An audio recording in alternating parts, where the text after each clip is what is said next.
And it's time to begin our Sunday platform on Saturday. It's my pleasure to try to get your attention. It's doubly my pleasure to be able to introduce this day's program and our platform speaker. First, I'd like to orient you to the day. And we hope that people will learn. At lunch, former Governor Patterson will also continue to educate us. The afternoon is designed more to energize and inspire through the workshops that you can attend. We hope that everyone will be able to take back to our home societies ideas and enthusiasm so that we can educate our fellow ethical society members and encourage society involvement and action. We should all do what we can, large or small, not only directly, but also to address societal issues. How can we help to change the system? How can we help to humanize justice in America?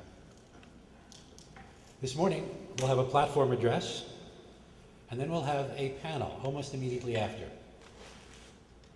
The panelists will speak very briefly. They've all promised. The point is for them to introduce the work that they're doing so that we all can get a sense of the focus of their attention, and then we can choose which workshops to go to with more information. Because the panelists have all sworn to speak briefly, there will be about half an hour to ask them questions afterwards. Remember that during the workshops you'll have a chance to speak. I decided to do the first event this morning as a platform address. So I'll offer an opening word, and then we'll have some music for folks to settle in and begin to contemplate. Thanks to Ted Kuhn, who will play the violin for us. We'll have some openings from roughly 100 years ago. The mood and temper of the public in regard to the treatment of crime and criminals is one of the most unfailing tests of the civilization of any country. A calm and dispassionate recognition of the rights of the accused against the state, and even of convicted criminals against the state. A constant heart-searching by all charged with the duty of punishment. A desire and eagerness to rehabilitate in the world of industry all those who have paid their dues in the hard coinage of punishment. Tireless efforts toward the discovery of curative and regenerating processes, and an unfaltering faith that there is a treasure, if you can only find it, in the heart of every person. These are the symbols in the treatment of crime and criminals, which mark and measure the stored up strength of a nation, and are the sign and proof of the living virtue of it. Delivered to the House of Commons in July of 1910 by Winston Churchill. Ted? Is Ernest Drucker, author, if you couldn't tell, of a book called A Plague of Prisons. I highly recommend the book, and you can buy a copy over there. It's probably the best to compliment you anymore, but it's a really good book to start with. Ernest Drucker is on the faculty of John Jay College of Criminal Justice in the City University of New York and the Columbia School of Public Health. This, by the way, is after he retired from Montefiore Hospital, where for 40 years he was a professor of family and social medicine. Some of us in this room would be glad to know that he was born in Brooklyn.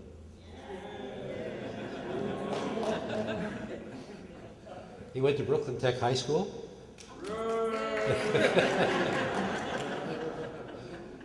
And the City College of New York, from which he also obtained his PhD in experimental psychology.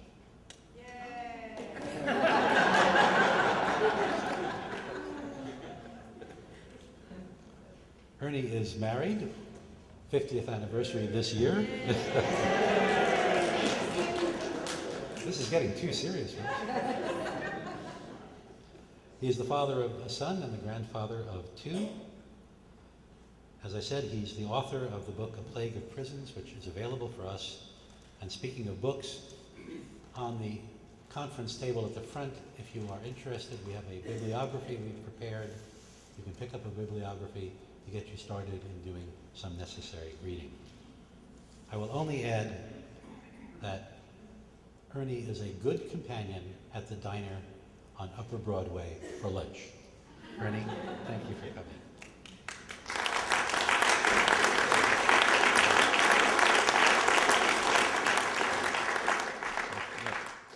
Thank you for the kind and generous introduction and for having me at this meeting. It's very nice to be in a room full of kindred spirits around the most fundamental values that motivate this and a lot of our other work, humanism, ethics, caring for other people. Just closer, will that work? Yeah. Okay, sorry.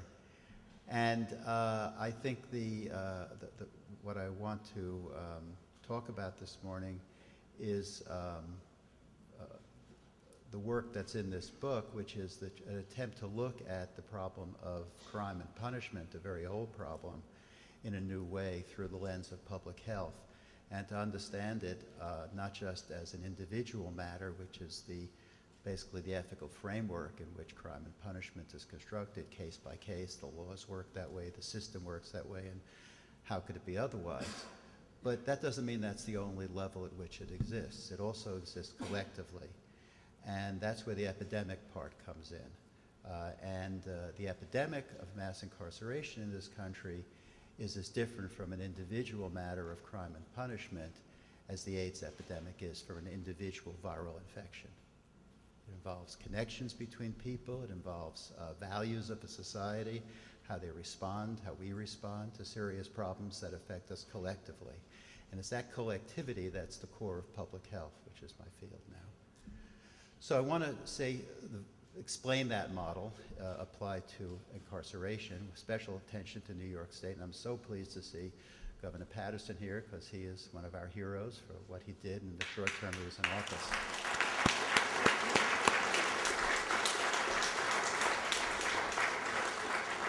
And for those of you who don't know, it was the most recent reforms of the 35-year-old Rockefeller drug laws that happened in October '09, which are driving a dramatic transformation in the use of prison in New York State. New York State prison population has dropped about 30% in the last 10 years. Before Governor Patterson was there, but representing a growing understanding in New York State, ahead of the rest of the country by far, that this is not the way to go. Okay? So let me, an epidemic is something that you all understand by these kinds of curves, but it also represents a lot of meaning of the relations between people and society. Who gets epidemics, who's vulnerable to them, what effects do they have, are much bigger than the clinical case of a disease. So one of the clearest ways to see what's been happening in the United States is to look at the rate of incarceration in the United States compared to other countries. And we are the world champions of imprisonment at this point, ahead of even Russia. And the numbers are over 2 million behind bars in prisons every day and jails. Another 5 or 6 million on probation or parole at any time, which is under the control of the criminal justice system. If you would take the American population under the control of the criminal justice system, it would be the third largest city in the United States. Now, when we think about epidemics, we think about something getting bigger faster. We use the term now for epidemics of cell phone use and texting and things like that. But generally the connotation is for something bad in the public health field, something that you don't want to happen to people is happening in large numbers. It's increasing. It's going above the usual rates that we're used to seeing. People there have always been prisons, there have always been crimes, there have always been punishment, but something changed, and you can see the point where that happened, where this line inflects. And in trying to analyze an epidemic, we consider this an outbreak. When something like that happens, you see a rapid increase in something. And what is that increase about? Can you see you can't see the date very clearly. Let me tell you, it's 1973. Does that give you a clue? What happened in 73? Good guess. Okay? And we can think of the Rockefeller drug laws as the event that caused an outbreak. An outbreak is the first burst of a disease spreading across the population where it establishes itself as an epidemic and therefore can transmit to other people. That's one of the other characteristics of an epidemic, is that it's transmissible. So what is it about imprisonment, and especially mass incarceration, that makes it transmissible? It becomes a really key question, because that's where you turn it off. Just to give you the New York State part of the story, these are the figures for New York State going back to 1880, when the state first collected data on imprisonment. And the top one is the number of people in prison. The bottom is the rate to adjust for population change. And you can see the same inflection point very clearly. But what you can see here also is that there's 100 years almost before that period in which things were pretty flat. And that's 100 years that included World War I, World War II, race riots. It wasn't in New York State, this wasn't the calmest period in the history of the world. And yet, the decision by the society to use imprisonment worked out to about the same rate. It was used at the same rate. And something changes radically in this 1970s period, which causes imprisonment to drive to levels that are unprecedented in the history of the state. So that's an important part of what catches your attention. And this is the consequence of that change, the Rockefeller drug laws. And what these curves are the increase in the proportion of people committed to prison for drug offenses. And it reaches a high of about 45–50% by the 1980s, in which half the new people going into prison were going there for drug offense. Now, a drug offense doesn't mean that I stole your purse to get money to buy drugs. It means I was in possession of drugs. And if I was in possession of drugs, clearly I bought them or I'm selling them. And so often you'll hear a lot of, oh, people get arrested not for possession but for sales. Yes, like every college student who goes and buys an ounce of marijuana and shares it with 5 friends and gets reimbursed is selling drugs. So it's that sense that most drug selling is going on. Obviously, the system is geared up supposedly to find its way up the chain to drug kingpins, but there aren't that many drug kingpins in the entire world to fill the prison system the way we have with the drug offenses. So drug offenses alone are driving the growth of drove the growth of the prison system in New York State. And you can see that this is not an equal opportunity epidemic, that the vast majority of the increase of the imprisoned population is Black and Hispanic in New York State, and has been, and accounts for the vast majority of everything we talk about. The problems of the prison system is a problem that's disproportionately put on the backs of Black and Hispanics as citizens. For those who like numbers, these are the rates of imprisonment for drug offenses in New York State. Is it New York? Yeah. For Black men, who are the prime group that's targeted here. And the rates of imprisonment for Black men in the age group 21 to 45 for drug offenses is 30 to 40 times higher than it is for whites, despite all the evidence that the levels of drug use by Blacks and whites in New York State are no different. They change here, they change there, but there's no significant regular difference between them, except that Black people get picked up for drug offenses. Often that's because drug markets in Black neighborhoods, poor Black neighborhoods, are in the streets, whereas drug markets in wealthy white neighborhoods involve guys with cell phones who come to your house and make deliveries. But every bit of evidence, the hardest one being drug overdose deaths, suggests that there isn't a big difference in the levels of drug use of Black and white communities. We did a study like that in Florida, where the overdose rate for whites was higher than it was for Blacks, and Blacks were still in prison for drugs at 40 times the rate of whites. And of course, that's the famous population that was disenfranchised from voting, so we got President Bush. Now, a very important measure of the impact of any new disease, and think of this as a new disease, is the prevalence of the population. What proportion of the population gets it by a certain age? And in the United States as a whole, about 3 or 4% of the population in the past had the likelihood of going to prison in their lifetime, okay? For the black population, that number has reached 37%. The lifetime risk for a black male in America going to prison in his lifetime now is 37%. There are more black men in prison than in colleges. You go to certain places because the black population of the United States is extremely varied socioeconomically now. We have a black president, there are black millionaires. Their children don't go to prison at the same rate as poor black children. But if you go to a place like Washington, D.C., 95%, which is a poor black community mostly, 95% of all black men in D.C. have been in prison. 95%. So it's for everybody. The entire community is subject to this. I'll show you another representation of that. Slightly lower for Hispanic population, much lower for whites and Asians. Another feature of epidemics is the environment that they happen in. And here's where I worked in the Bronx at the time when I started a drug program. I started in '69. This was coming up on the Bronx was burning era. And that was part of the decay of the social framework, the supports, housing especially, that made it possible for people to have lives. And the drug trade thrived in that environment. And it's the drug trade I'll say a bit more about later that's very important, the drug markets, in thinking about what we do about this. Another aspect of epidemics is location, place, geography, real estate. Where does it happen? It's like a newspaper story, who, what, where, when. And the place part of it, the geography, this wonderful project called Justice Mapping, you can look up on the website, done by Eric Cadora in Brooklyn.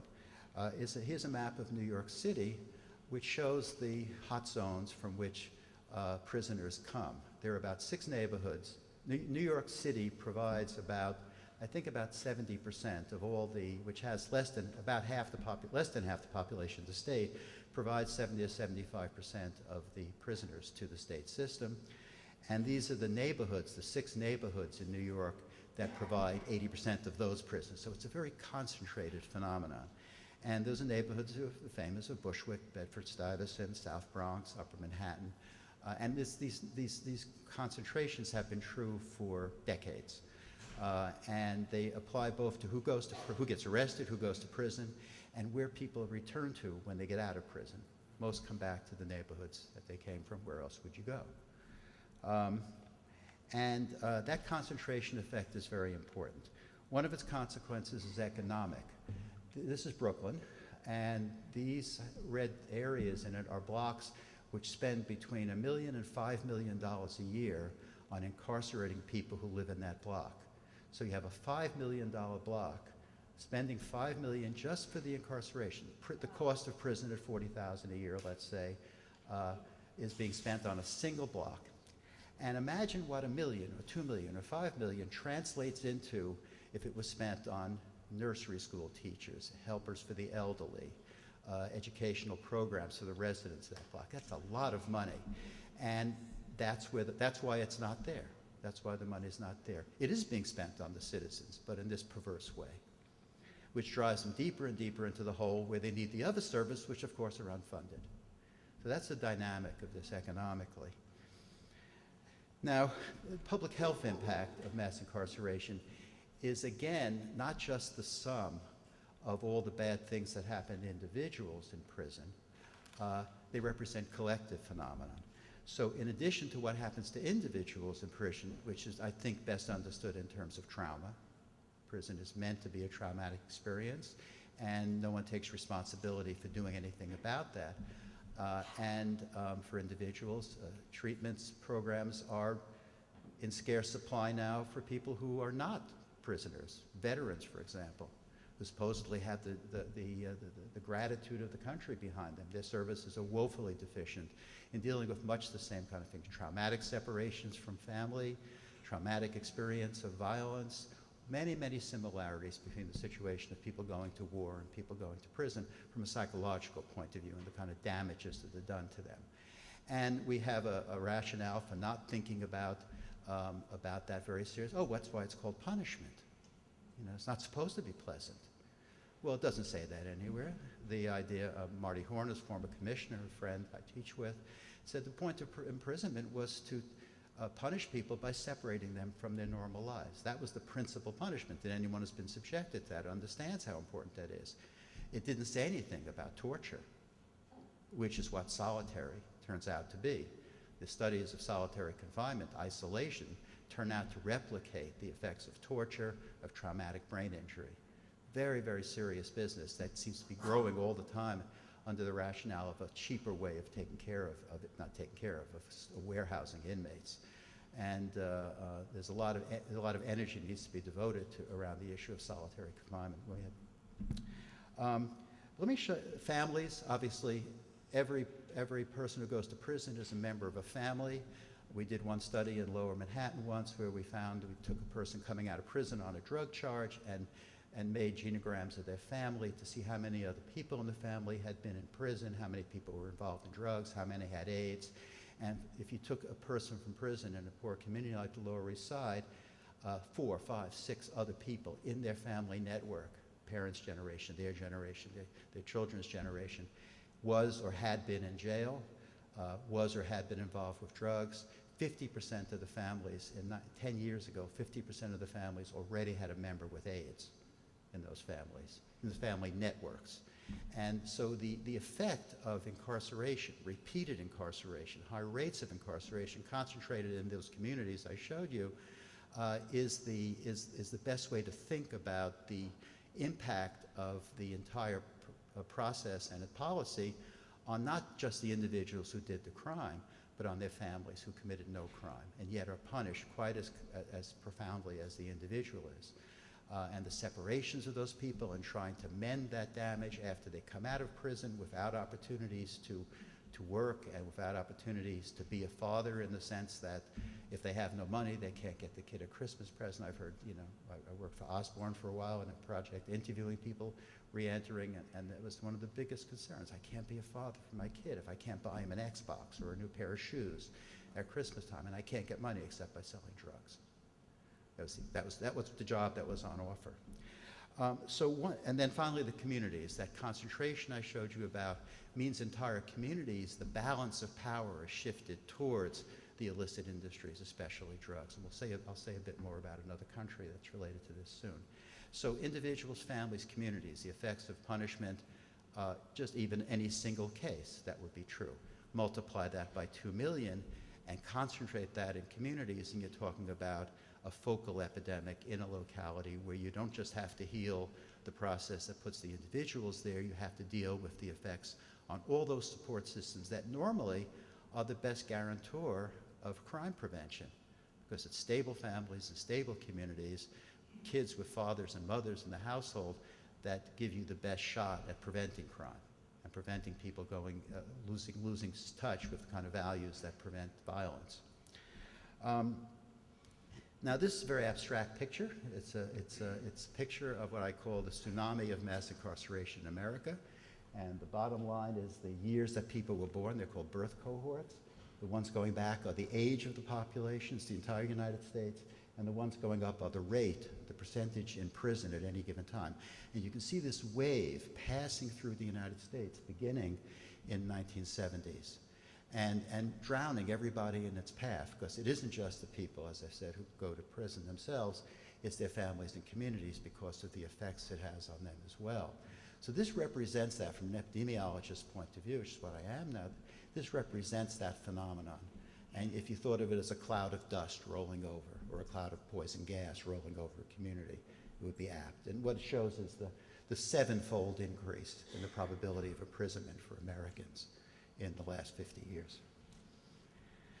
So, some of the other effects, health effects, the HIV epidemic. I see Kathy Budina's here, some wonderful work around the interaction of HIV and prisons. We know that the AIDS epidemic in the United States is stuck in a very bad place. We have 50 to 60,000 new AIDS infections every year for a disease that's completely preventable. And while it is treatable, it's not a joyride, and it costs a fortune.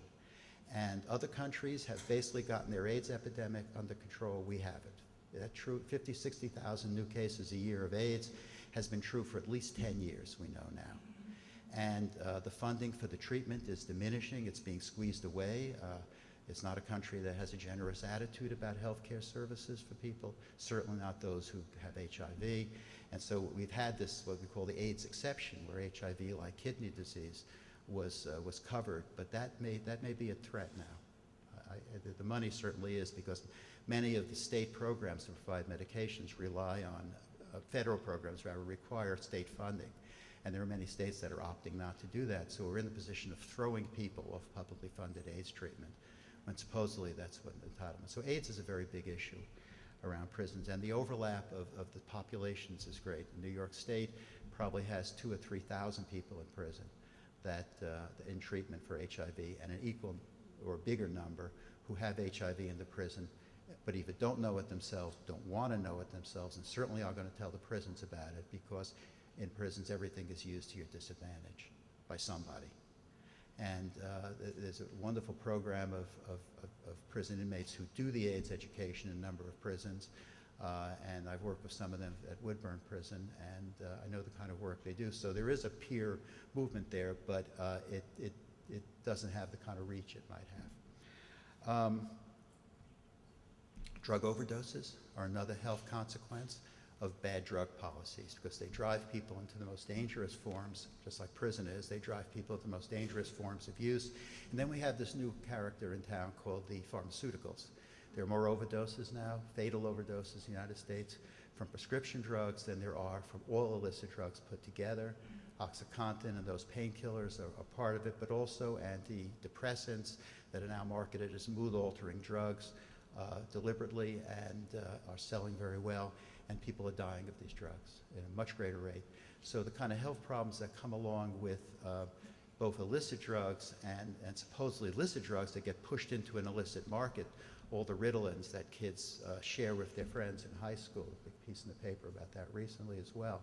So you always have this interaction between the drug problems and the legalities, the drug laws, which, as I started saying, the Rockefeller drug laws are responsible for this epidemic, not just in New York, but in the United States, because the Rockefeller drug laws, which the core of that is harsh mandatory sentences for drugs, that model was followed all over the United States and by the federal government.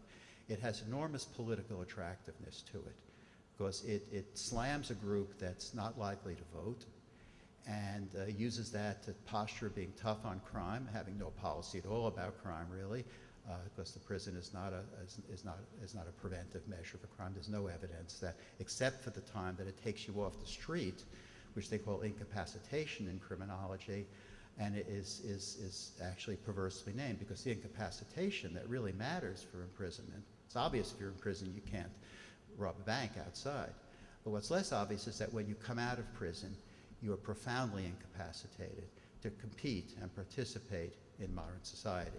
For everything was mentioned yesterday, from getting a new driver's license to getting a beautician's or barber's license. You have to show your moral character. So the incapacitation that follows the prison population goes far beyond those who are in prison, where they're already incapacitated in other ways. But once they come out, that 5, 6, 7 million who are former prisoners in the United States are also deeply incapacitated. And drugs fit into that as one of the options that people get involved in for making a living. So stopping the epidemic, and I was looking at the concept map for ethical culture last night and came upon this wonderful phrase, which I guess is all tattooed on your left arms, but I heard for the first time need before creed, and I think it's perfect because it's a call for action, that we can think great, profound, ethical thoughts about anything we want. If we don't do anything about it, we're not very ethical.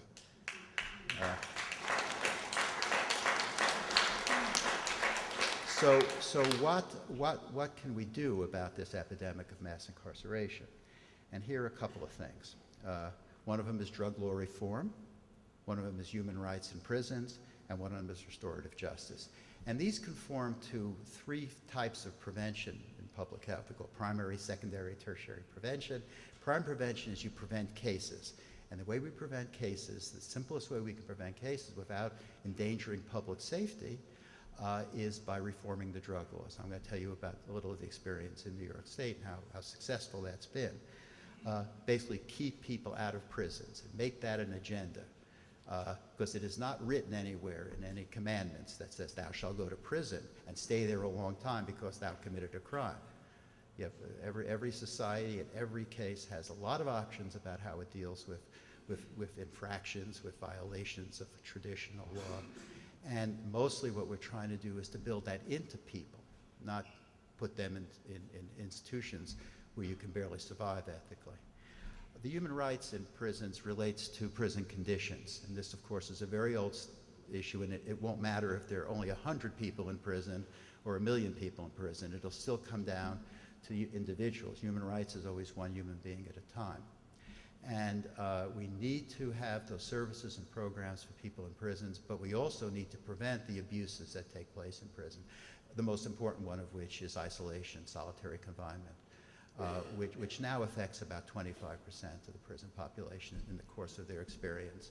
And I mentioned before the damages that this is known to cause, and the system has to be held to account for that and prevented from doing it. And that's a place where leadership within the prison administrations and state governments can make a big difference.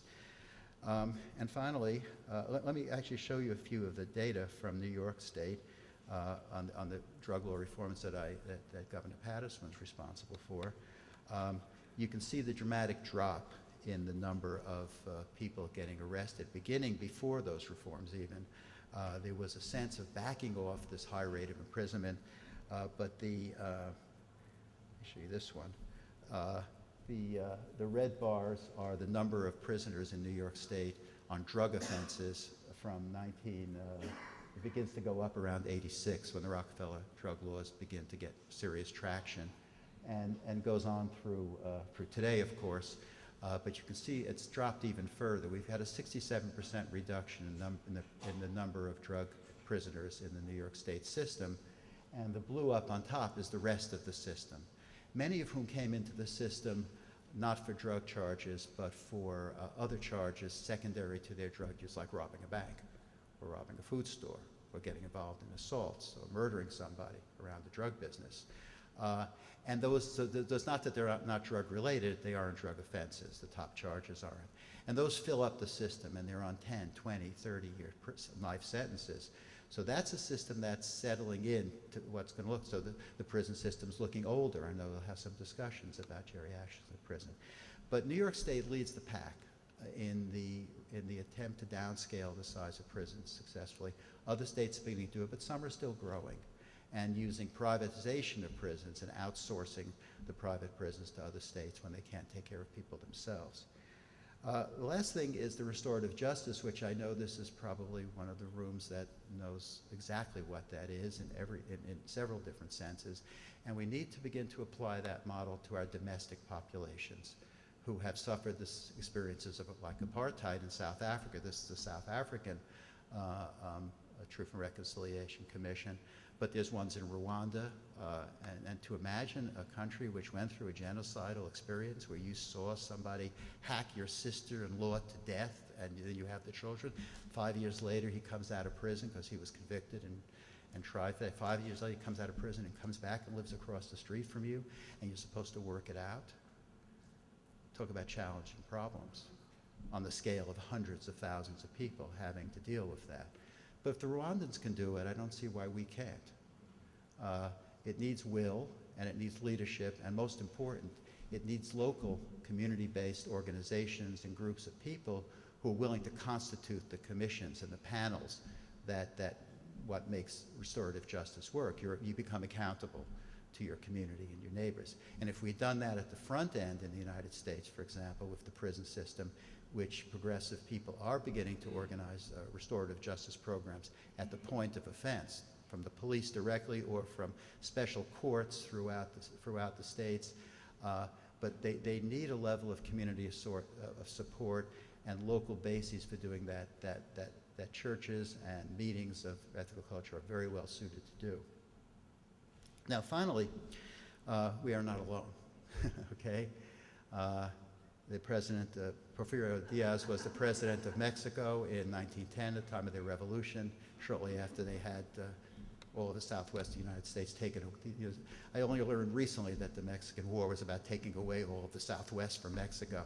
And now we won't let the Mexicans come into it, of course, unless they have drugs. Of course, the Mexicans are, the Mexico and the chain from Mexico up from South America is the major supply route for the drugs that Americans use. We have the biggest drug market in the world now, $60 to $80 billion a year.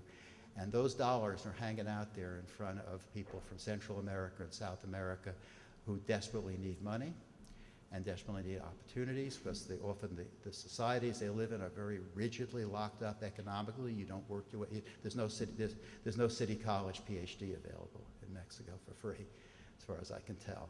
And people can't work their way from outside the system into the system very well at all, except through these routes. So in consequence, the fights, the battles have become monumental in Mexico. 50,000 people have been murdered in Mexico in the last 5 years.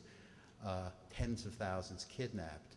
I'm working with an organization there called Mexicanos Unidos contra la Delincuencia. It's Mexicans United Against Crime. And it turns out to be, remember the mothers that have disappeared from Argentina and from our struggles with the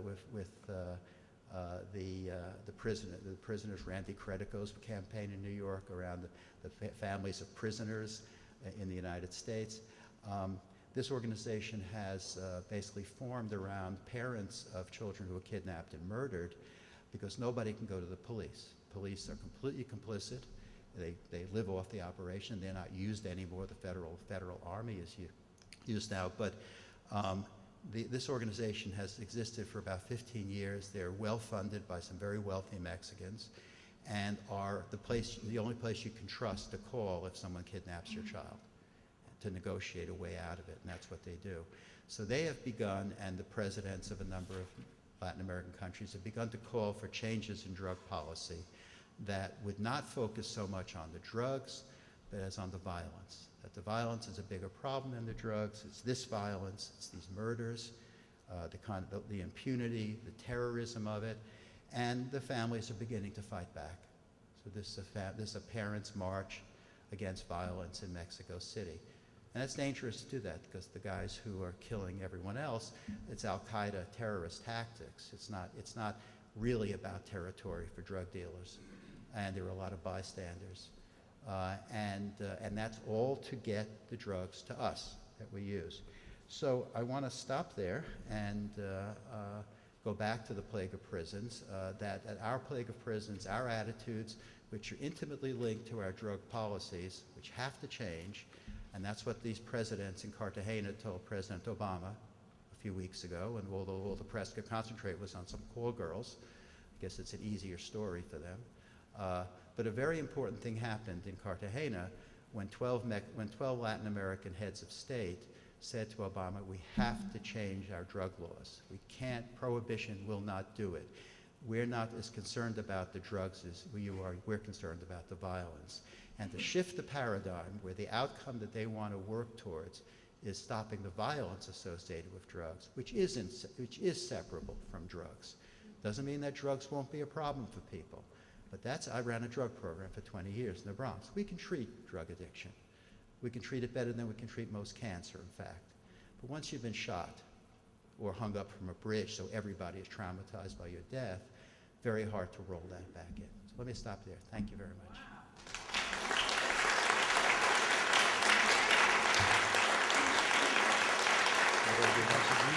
Music to reflect with. I'm looking for Ted. Ted's coming back to play another couple of minutes on that. Sue Walton will find the collection basket and begin to pass the collection basket. And then we'll have a couple of minutes perhaps for questions for Ernie, and then we'll take a 5-minute break and convene the panel. We started late. Started late. You want to get back on track? Close. Move it a little closer.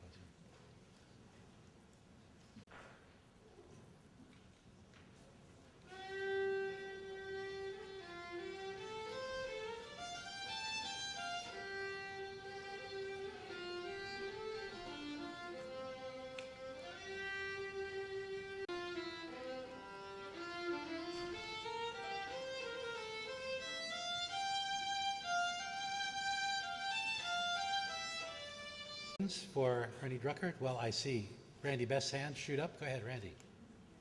Violence that's the problem south of us is that the drugs flow north and the guns flow south, and that the American armaments industry makes a tremendous amount of money from the illegal drug trade, and something needs to be done about the flow of arms as well. Right. There's a small fact related to that that's astonishing when I learned it. That something like 75 or 80% of gun dealers in the United States are within 50 miles of the Mexican border. Ron? Well, of course, that's much taxes, of course, there. Thank you so much for that presentation. It was fascinating. One of the things I find difficulty with when talking to people who don't necessarily agree with us politically but are somewhat reasonably educated is like I did a little background research for this presentation today, and I found an article from the New York Post that was written by a former district attorney of Rockland County, I forget his name. But he claims that we are facing this huge increased crime epidemic because of the relaxing of the Rockefeller drug laws. Now, I worked in data collection and as an actuary for my whole professional career, and I know what collecting data is like. It's very, very difficult to get accurate data on a massive scale, even though we live in this hugely computerized age. But I'm just wondering, you know, when people like that quote these statistics to say, oh, the relaxation didn't work, in fact, it's made things worse, you know, what is the real data and how do you counter those kind of things? Oh, well, fortunately, the truth works really well in this case. And this is a report from the Division of Criminal Justice Services of New York State, which is the data collection branch of the state. And we just had a meeting Thursday reporting on the progress on the effect of the implementation of these laws, which, as I mentioned before, is a dramatic decrease in the imprisonment of drug users. But it is not accompanied by a dramatic increase in crime. Quite the contrary. This drop in the use of prison for drug users, which has taken place over the last 10 years, accelerating in the last 3, is associated with the lowest crime rates in the history of New York City, where most of it's going on, which is due to many different reasons, one of which is the changing of those laws. But there's a recent book by Zimring from Berkeley, who's his 5th book on the crime drop. And this one, he admits that it's very mysterious what causes crime to go up and down. We don't understand it that well. But when you can nail down the damages done by incarceration of nonviolent offenders, we're talking mostly about nonviolent offenders, where the public safety dimension doesn't count as much.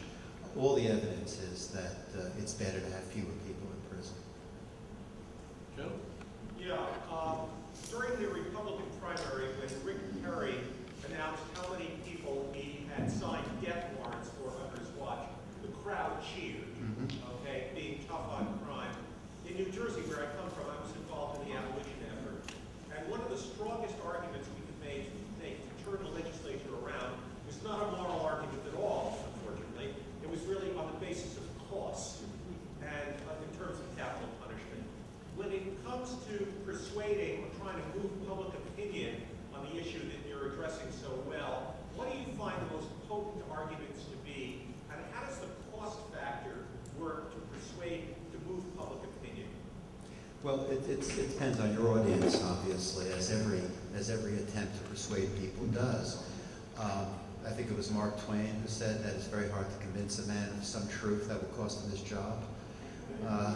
And so, in talking to various players in this industry, you get different attitudes. However, the important one, I think, is the general public, parents, grandparents, people who have a stake in everyday life and are acutely aware of things that threaten it, but they often misplace the blame for that. And it's so easy because of the way in which the prison population, for example, and the crimes they've committed are shown as they came out of these people's heads and hearts. They had nothing to do with the society that they came out of. And that's part of the point of this model. If you look at a phenomenon collectively and say, what have we done collectively to move a population as we have? It's this huge population shift into prisons over the last 35 years. That has nothing to do with the individual heart and soul of individuals. People didn't change. People didn't become, there are 10 times as many people in prison as there were 40 years ago. Did people become 10 times badder? I don't think so. They kept lowering the bar and raising the severity of punishment as an exercise in the application of punitive philosophies. It's a very nice book by my friend Jonathan Simon out of Berkeley. It's called Governing Through Crime. It could have been called Governing Through Fear, because it's the fear of crime that politicians increasingly use to avoid doing the jobs that we have them there for, which to make the schools work, to have clean water, to have the highways work, to have our children be safe. All the reasonable things we expect from government have to be put aside because of fear. And now, of course, 9/11 added another dimension to that. And the drug issue is very important for that, because nothing is more damaging than the global drug trade to the integrity of borders. The levels of corruption of governments and of borders associated with drug trade now outstrip everything else. We joke that if you wanted to smuggle a dirty nuclear bomb into New York, the best way to do it is in a barrel of cocaine, because you can always get a barrel of cocaine into New York, apparently. And of course, human trafficking, all the atrocities that we should be concerned with. The ones I refer to violence. If we shifted, if we kind of imagine repurposing our security apparatus to be against violence rather than against drugs or against pornography, or these moral issues work so well politically is the problem. That's what happened with the Rockefeller drug laws. People discovered taking a tough on drugs posture was a tough on crime without having to confront the roots of crime, which are always social. Longer answer than you wanted. Right?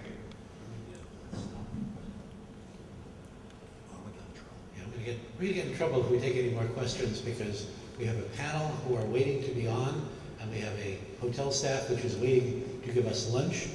So I will conclude with first a comment and then two very brief closing words.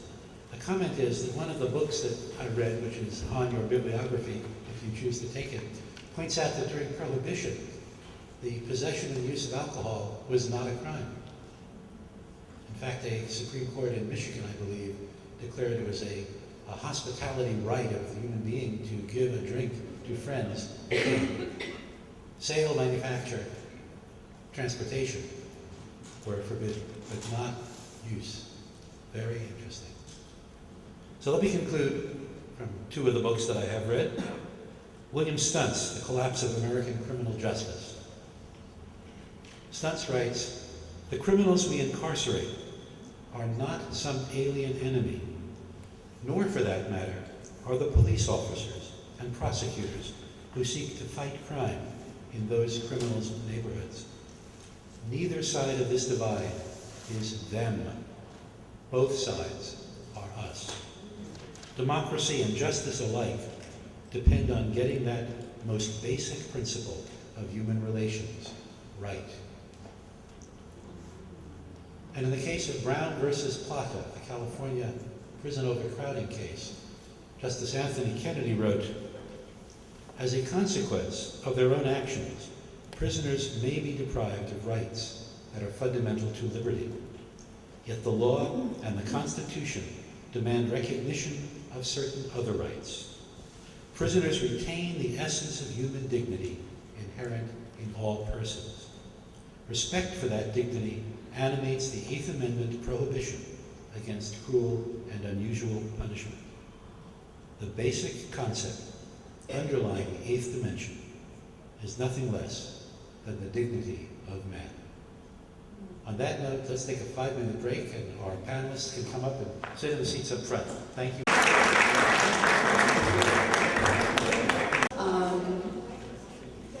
Not alphabetical and not necessarily the way they're seated, but the way that you see it in your program.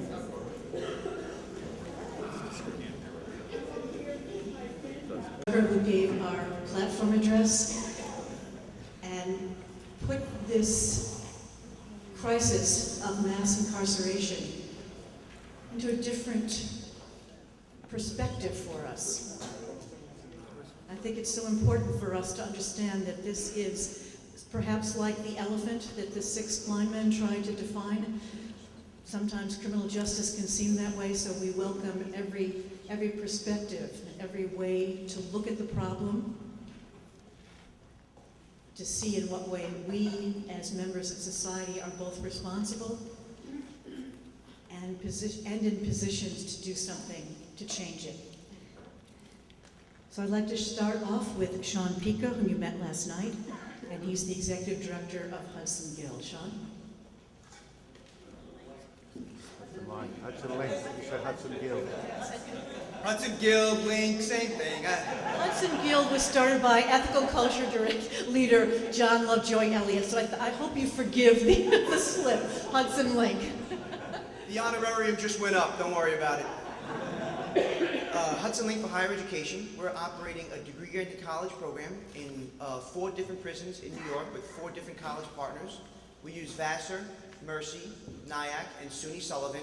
It's our first SUNY school to get involved. We're very excited about that. We have about 250 men and women working towards their college degrees, and we are about 13 years old.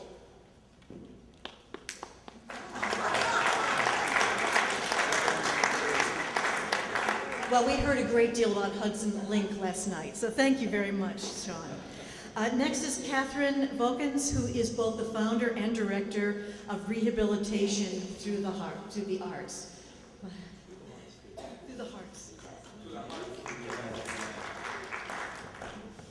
Well, I'm not going to do that. I'm going to take the whole 3 or 4 minutes that I was allowed to have. Thank you very much, Anne and Robert, for inviting RTA to be part of this event. RTA started in 1996 as the fragile dream of a small group of men at Sing Sing Correctional Facility who wanted to write a play and asked me, could I help them make it happen?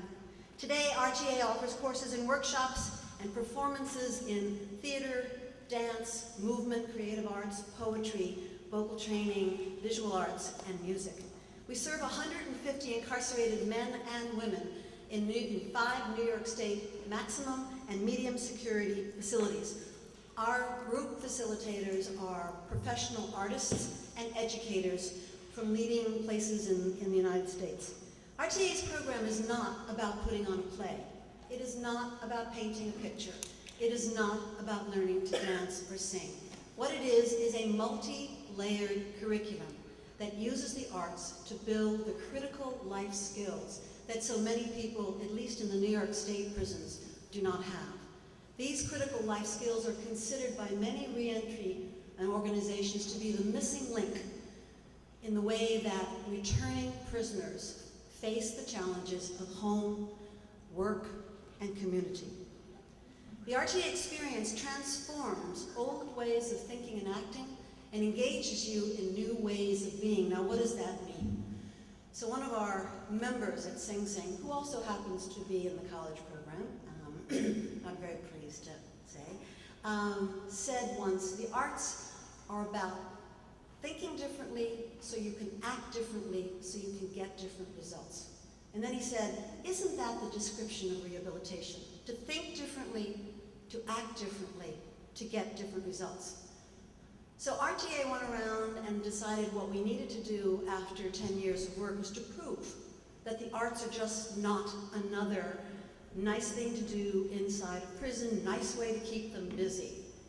And we have ended up with 2 clinical research studies. That means using matched controls groups. The first one was by John Jay College of Criminal Justice, Mr. Drucker.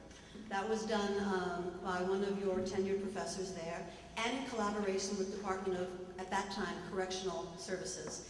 And what it proved was that RTA members have better coping and social skills. What does that mean? It means they're better citizens inside the prison. What does that mean? Less infractions, less disciplinary issues than a perfectly matched control group. The second study, just completed between Purchase College and Department of Corrections again, proves against a control group that our program is a catalyst for learning. What does that mean?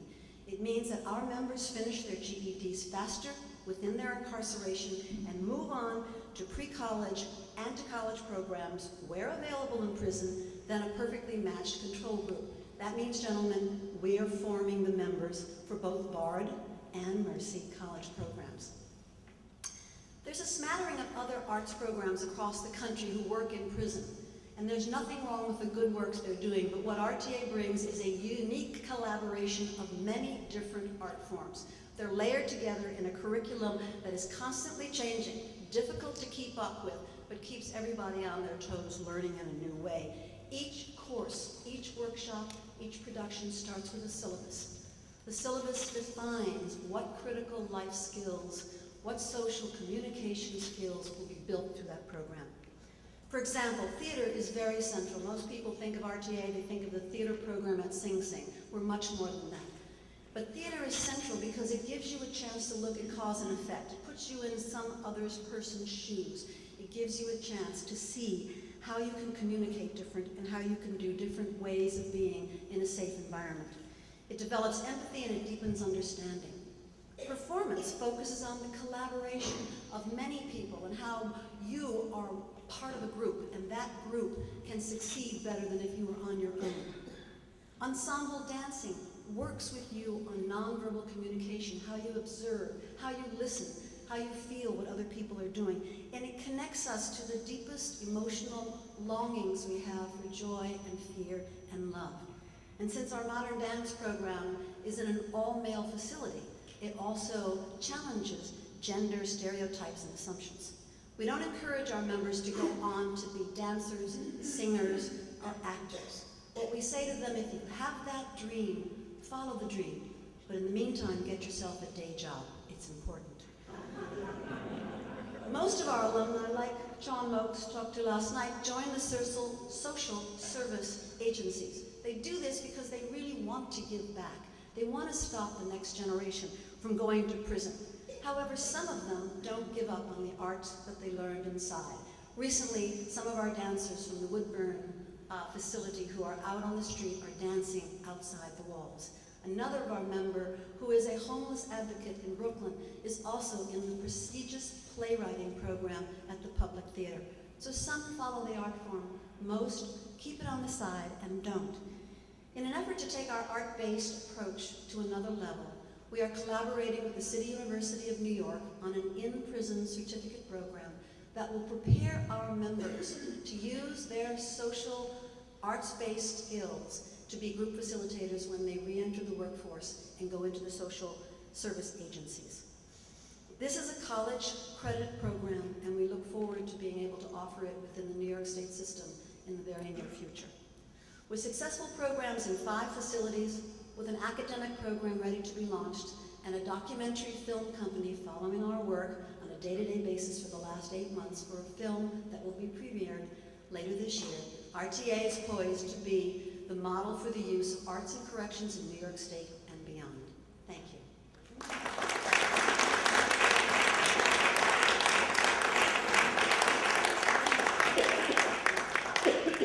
Thank you, Catherine. Our next panelist is David Soros, who is a district attorney in Albany County.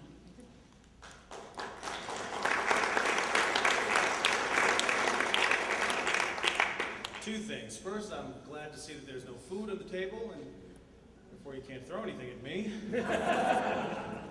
Secondly, I was sitting back hoping that I would be like number 6 or 7, and I would get to hear what everyone else was speaking about.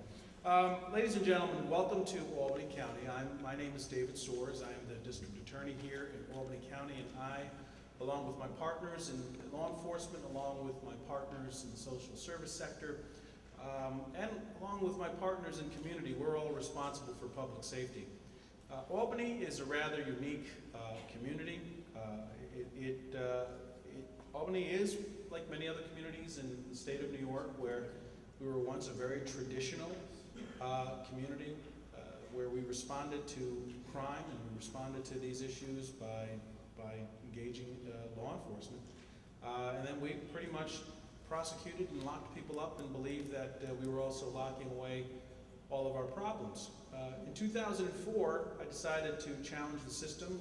We challenged the system by first attacking what we believed was draconian drug laws, the Rockefeller drug laws, who many of you are familiar in the room with. And you know, unlike our opponents at the time, I believe that the people of this county were ready to take a second look at that issue and to really reconsider the way that we went about dealing with our crime and our drug problems here in our community. And we were right in 2004, and we won. Since that time, I will tell you that it has been a challenge in bringing along law enforcement and in bringing along a lot of the traditionalists within our institution. Here's the belief that I had back in '04, and here's the belief that I have today, and I'm really hoping that we can have some fruitful discussion moving forward. The criminal justice system is a system that I believe can help and transform community. If used in the correct way, it can be such an incredible asset to the health and safety and vibrancy of communities. It had traditionally just been used as a place, again, where we just warehouse and stored all of society's problems. And there's so many of us now in this side of the table that have a very different view. And I may have just misspoken. There are many of us in terms of prosecutors. I had the fortune of being alongside other prosecutors at the Association of Prosecuting Attorneys this past week in Washington, D.C. There are many forward-thinking, progressive prosecutors out there in this country, but we are still among the very few. We are in the minority amongst our peers who still believe that the best way to resolve our societal problems is by locking people up and throwing away the key. You know, I proudly represent my institution. I love the work that we do. I just really wish that we can tap into the true power of our office to bring about that kind of change in community. I say that I love the work that we do because every single day we touch the lives of people, and we have the ability when people are forced and confronted with something like a jail sentence, we actually are at that table and have the ability to assist that individual who is facing condemnation and damnation. We have that ability to help those folks turn their lives around. And together with agencies that exist exist outside of the criminal justice system, we're doing that in Albany County. Albany County happens to be one of the few counties that exercises a lot of restorative justice practices.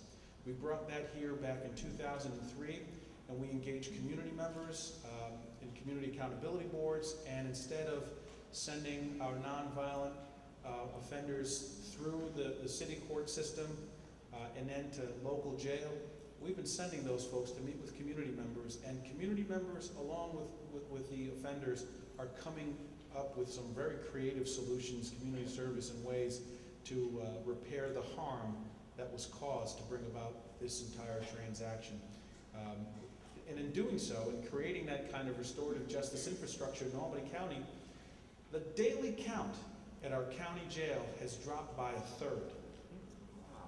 And what that means is you have more young people and more people out on the streets doing community service than you ever had before. Now, I'm proud of this. This is something that I've been attacked for, as you can probably guess, by some people, some members of our institution. But this is something that I'm extremely proud of, and something that if we had on a state level, we could start to see some of the changes that we're all here searching for. You know, Frederick Douglass once said that it is easier to raise a tough child than it is to repair a broken man. And unfortunately, because of the policies of the past, we have to do a little bit of both. And if we're here talking about a variety of different institutions, let me just say that so much more needs to be done with our local schools.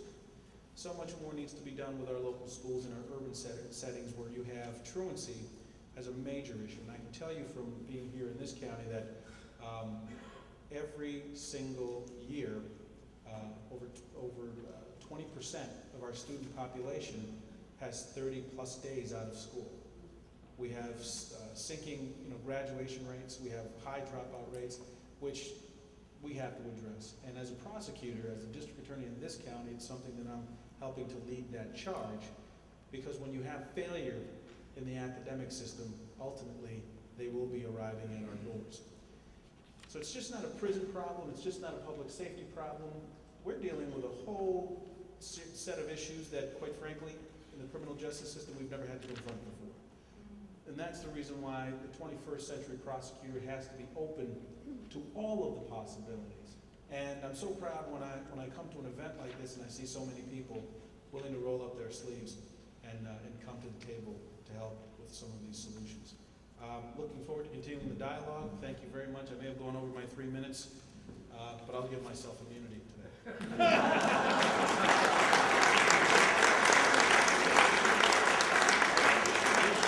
Thank you very much. Our next panelist is Max Kenner, and he is the founder and executive director of the BARD Prison Initiative. Max.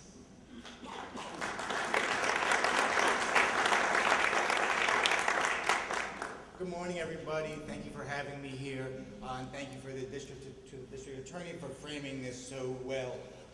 Again, my name is Max Kenner. I'm here from Bard College, where I direct a program really essentially analogous to Sean's, where we enroll, by the fall, will be about 300 incarcerated women and men with the college in academic programs that end in associate and bachelor's degrees from Bard. As the district attorney sort of alluded to or set the table for me, I want to, for a moment, put everything about criminal justice to the side. Ernie and others here know more about the issue than me, and everyone here is informed about the crisis of mass incarceration. For us as educators, we sometimes look at the prisons, and it sounds rather sinister, as something as an opportunity, right? As a private school with tax-exempt status and therefore the burden to serve the public interest, right? Essentially, we're in the market for fantastic students and the best students we can find. And it's amazing how if you spend time in your time in the best colleges and universities in the country, as I often do, talking like this and meeting with colleagues, how the leaders of those institutions, those people who are meant to be, the smartest guys and girls on the block, have so little imagination in thinking about how we can impel future generations to share the values that we supposedly hold in such esteem.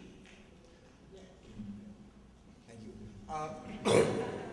So at BARD, there are a number of things that we do, the prison program being the most prominent of them, to simply think just slightly outside of the normal procedures of the way we think about it, of how we do admission, right? There are a number of ways we could do this. We could have special programs for people coming home from foreign wars, or members of labor unions, or frankly, middle-aged suburban housewives or investment bankers who are bored to death and whose capacity we found no way of, making good for the common whole or the republic, right? So we run satellite campuses of BARD. The essential deal that we have with the college is that we have to raise all the hard money, they cover the soft money, and it's an important thing, it's the most important feature of what we do. It's not always been true when there was endless public money in the past, that we have to hold incarcerated students to the same levels of quality and standards as rigor as any of the entitled and often benighted undergraduates on campus. And setting out, I've been doing this is the only job I've ever had, it's the job I had straight out of college. We had no sense of whether this was possible, or at least no expertise. We wouldn't have set out to do it if we thought it was impossible. But academically, it's really worth just driving home, given, especially if you're my age, for my whole life, when we hear about education, if you read the news, all you hear about is, if you're lucky, standardized tests, or perhaps metal detectors, or failure, or budget cuts, or on the flip side, investment in things like mass incarceration, right?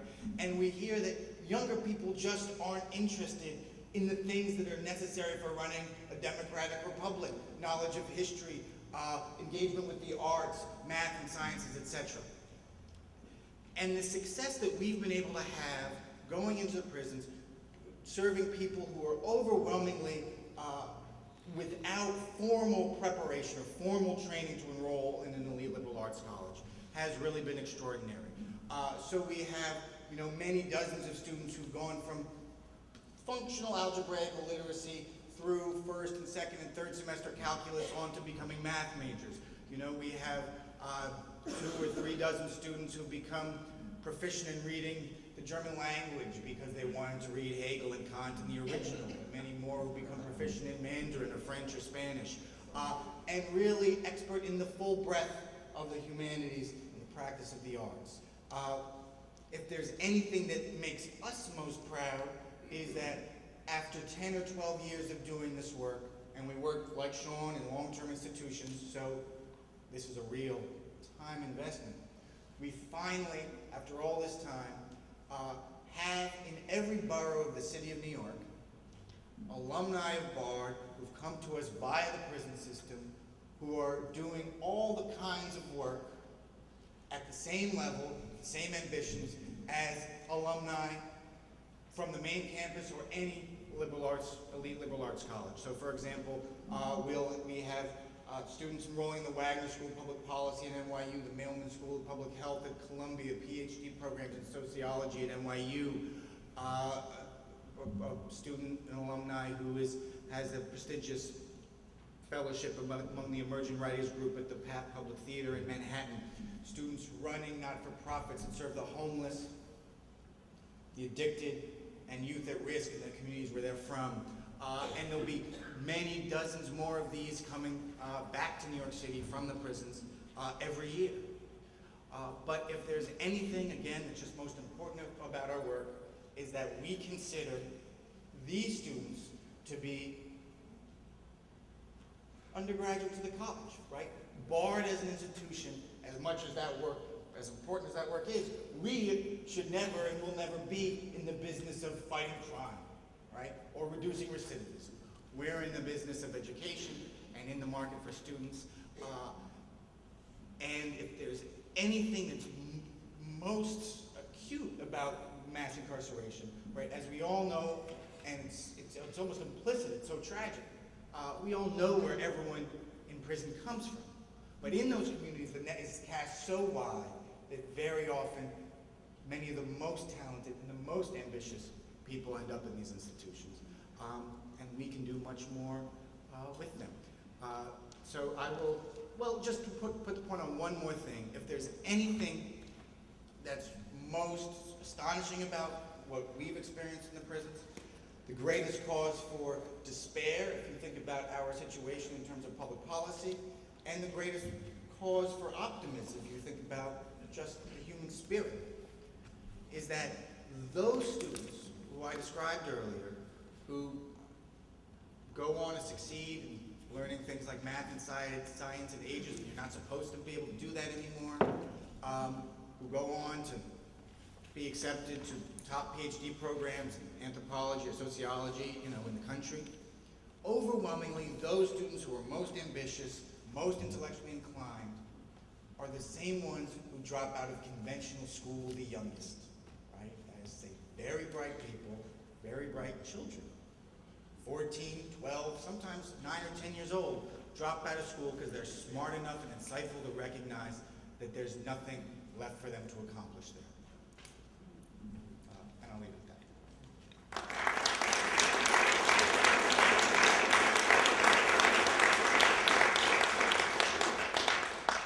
Our next speaker comes from an organization that's very near and dear to the hearts of the New York Society for Ethical Culture, and that's the Fortune Society. And so please welcome Glenn Martin.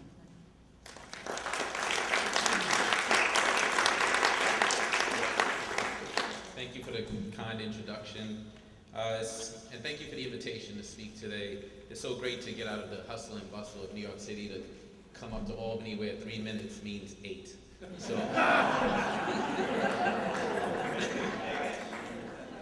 my name's Glenn Martin. I'm the Vice President of the Fortune Society. Fortune Society was founded as a result of a play off Broadway 45 years ago that was written by a person who had done time in prison. The name of the play was Fortune in Men's Eyes.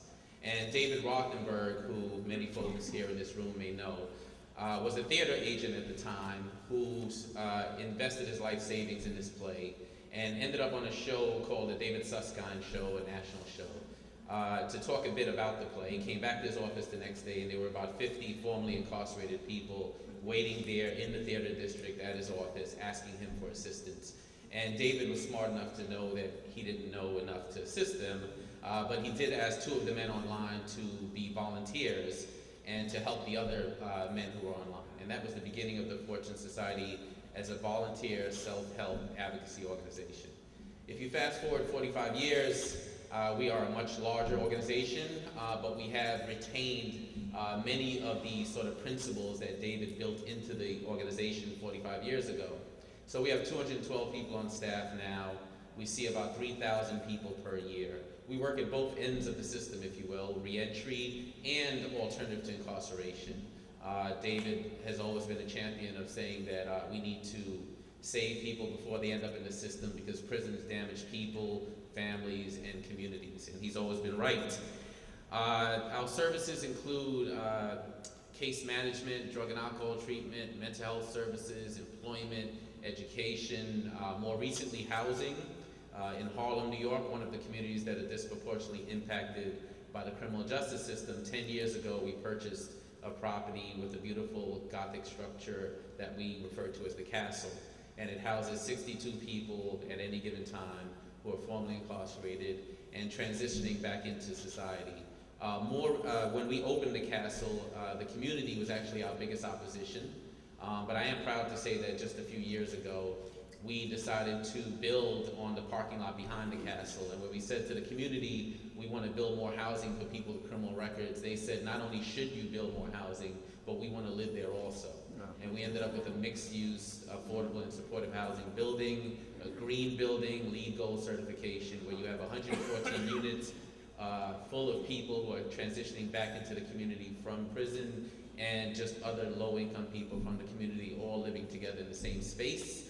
I think one thing that was really interesting when we were leasing up the building, something that caught us a bit by surprise, was that the folks who were coming in through the supportive housing side, our folks, were mostly young men of color, Latino, black men coming in. And then on the affordable housing side was mostly young women of color with children. And so in many ways, this building was rebuilding communities in a way that the criminal justice system breaks people apart. A few things that I'd like to highlight that I think makes us unique as an organization is we have a very low threshold for services. So we do not start out by asking people questions about their criminal history. In fact, when people come through the door, we try to envision them as where they may end up in a couple of years, even sometimes seeing a future for them that they can't see for themselves. Something else, I told you we started by getting 2 people who are formerly incarcerated to be volunteers. Well, half of the 212 people in staff have done time in prison, myself included. I did 6 years in prison before I started doing this work years ago. So I'm proud to say that we've retained that, including our board being 1/3 formerly incarcerated.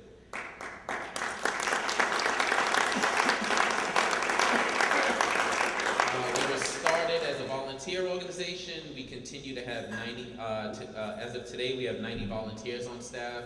So we continue to engage volunteers as part of our programmatic structure. And then probably most importantly, we're still an advocacy organization. And it's actually great to be in the room with D.A. Suarez and former Governor Patterson and other folks who were on the front line during Rockefeller drug law reform. We're proud to say that we played a key role there, and we continue to play a role in trying to break down the systemic barriers that our clients face. And our advocacy work continues to be informed by our direct services. The name of our advocacy center, of course, is the David Rothenberg Center for Public Policy, and we're very proud of that. Thank you.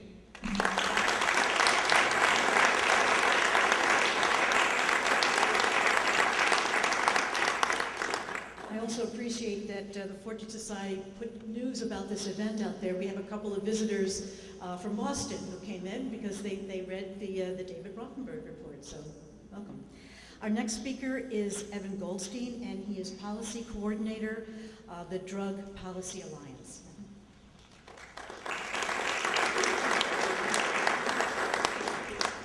So Glenn only used 7 minutes. Do you think I could get his 1 minute just to add to mine? Good morning, everyone, almost afternoon. I am Evan Goldstein. I work for an organization called the Drug Policy Alliance. And we're a national organization that promotes health-oriented solutions to drug use and abuse, and to ensure that people are moved away from the criminal justice system, where they can access treatment and other health services before they enter the system itself. And I want to, the name of this panel is Humanizing Criminal Justice, and I want to parrot two things that Ernie said, and of course we can parrot a lot of things that he said already. But I think in order to humanize the criminal justice system, we have to first do two things. The first is invest resources in communities to ensure that people don't go through the criminal justice system in the first place. And so,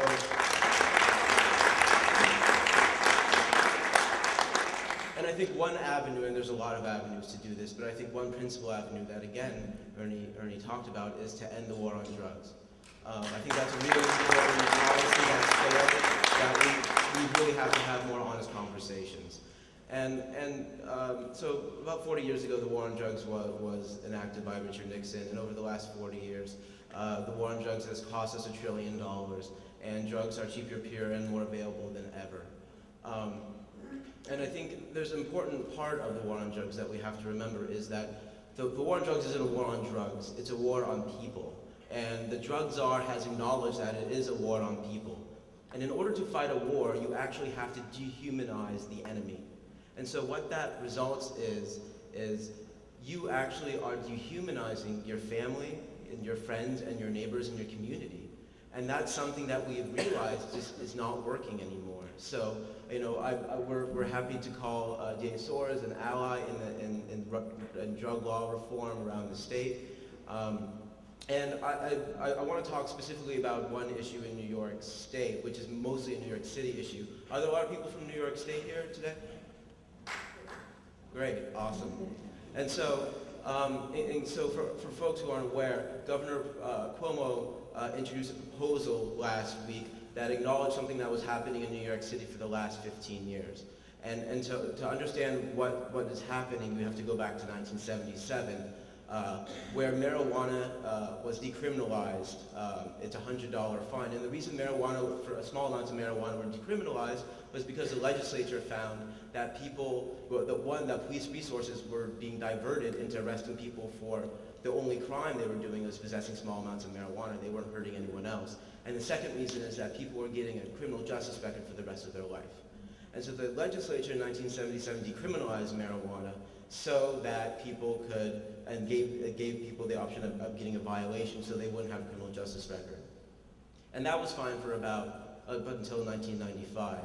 But what in 1995 happened in New York City, and this is something to remember, is the police are really the mouth of the criminal justice system. And so what the police in New York City started doing in 1995 was arresting people for the misdemeanor marijuana in public view. So if you have marijuana in your pocket, that's a violation. If you have marijuana in public view, that is a misdemeanor, and that's what you'd be arrested for.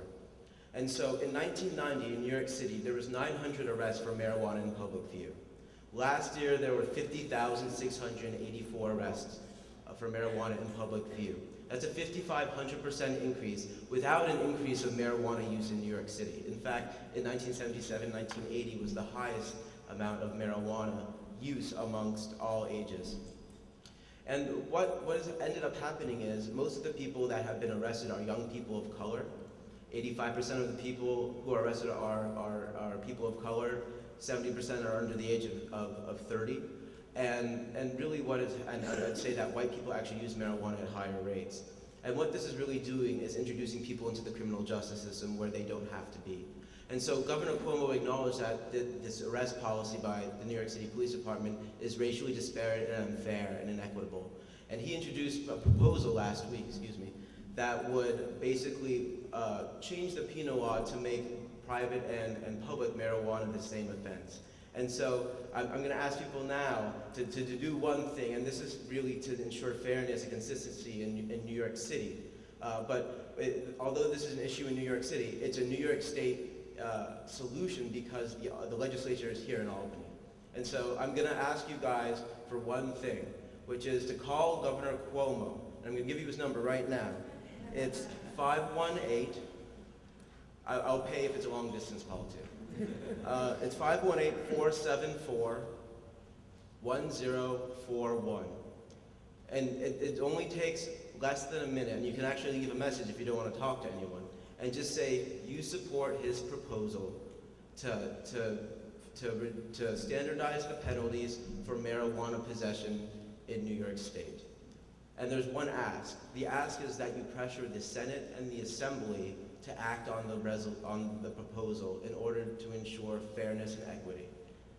And so I'm going to be doing a workshop where I can talk a lot more about this later on today, but I encourage people to call the governor and support him. He supports this proposal, but he has to feel the pressure from underneath in order to act. We only have 4 more days until the legislature is over. And if the legislature doesn't act, there will be tens of thousands of young people of color who are going to be continuing to be arrested and unfairly funneled into the criminal justice system when they don't have to be. So I think I used my 8 minutes. Thank you. I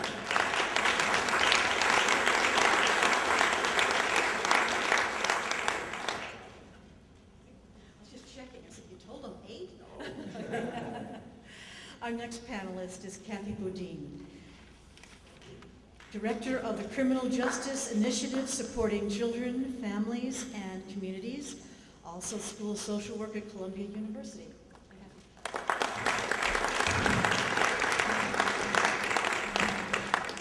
Thank you very much for inviting me here. And I'll start by just talking for a moment about how I ended up doing this project at Columbia. You know, there are colleges of criminal justice, and occasionally there's criminal justice tracks in certain places. But mass incarceration has so permeated our society that it became clear that every discipline, whether you're a teacher, whether you're a social worker, whether you're in the field of history, whether you're in the Department of Economics or the Department of Business, law, obviously, architecture, every field, every professional field is affected now by the expansive, pervasive impact of incarceration in our society, and incarceration including people coming home. And it seemed very important that the university become a partner in trying to dismantle mass incarceration and in trying to figure out ways to actually address the impact of it on families, on communities, on children, and on our society as a whole. So the goal of our project at Columbia is to try to have all the departments at Columbia begin to think about how can their field address the issue of incarceration and how it trains students academically, in terms of professional training, in terms of how faculty begin to think about what kind of policy work they could become involved with, in terms of how could a university begin to think about how could they become part of the solution to a major social crisis. And we take just a couple of examples quickly. Teachers. Does a teacher know in their classroom in the South Bronx or in Harlem or in Brooklyn that their child, several children of their classrooms have taken buses, which unfortunately actually have been eliminated now in terms of legislative mandate and paying for it, but taking buses up to Attica, and you come back after an all-night visit on a bus and you're in the classroom? Does a teacher know how to talk to a child about what their behavior might be as a result of stress? How do you prepare teachers to simply feel comfortable talking about issues of incarceration? How do you prepare guidance counselors? And what do you teach in terms of a school of education about the relationship between money and resources that go into prisons as opposed to going into education? Social workers, every area of social work, whether you're mental health, youth work, aging, all have to understand the issue of incarceration. Public health, I think that Ernie Drucker gave plenty of examples of that. Economics, how do we transform the communities that are in upstate that are having prison closings so that people have jobs, so that there's not a polarization, which has obviously happened. And instead there's a sense of society taking responsibility for the fact that we don't want to have a society that's defined by jobs being given through building prisons and through employment inside prisons. We want a different kind of society. So we could look at every single field, but the purpose of our project at Columbia is to try to build an example there and hopefully be useful for other universities of how universities need to address and think about the issue of incarceration in every one of their fields, not just in separate tracks. And part of our project is that myself and my colleague who runs the project with me, Cheryl Wilkins, both serve time in prison. And we understand that we're both part of a larger community of people who have served time in prison, who have come home and are doing extraordinary work, whether it's in social services, whether it's in policy, whether it's in the academic areas, understanding that wisdom comes not just from an academic area, but in the interaction between people who have or have lived that experience or who have been advocates in that area for many years, and that it's that synergy of wisdom, of knowledge, that's actually going to make a change. So we have a strategy of bringing people in to teach classes or to do the training or to help design curriculum, people who have been incarcerated or people who have been in the field for a long time, who have been allies with the struggle to change things. Part of our work has to do with working inside the university and connecting the university to projects outside, but there's two projects that we're working on, both of which I'll be able to talk about in more detail in the two workshops that I'll be involved with this afternoon. One relates to the issue of education, and education at the front end. As many people have said, really, we have to invest in the communities, in education. It's a critical area. Just as drug reform is critical, the schools are failing people. It's not that people are failing schools. The schools are failing people, and we need to work both to change the policies in the schools, but to give direct help to people. So one of the projects that we work with in collaboration with the Osborne Association is called Teen College Dreams. It's a project that works with teenagers whose parents are incarcerated to support their college-going aspirations. Many young people with incarcerated parents will say, I want to go to college, but the gap between getting to college and the day-to-day life experience that they have makes it very difficult to realize that dream. So Teen College Dreams is working in that area. The second area has to do with working with a population that is much more difficult for people to talk about.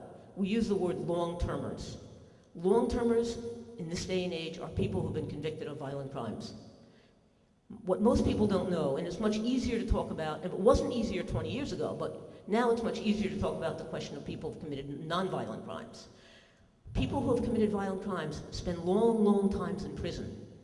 And we can understand by looking through the lens of people who are long-termers, a whole other understanding of the prison system, which is that of just pure retribution. Because when you keep people in prison for 15, 20, 25, has basically extended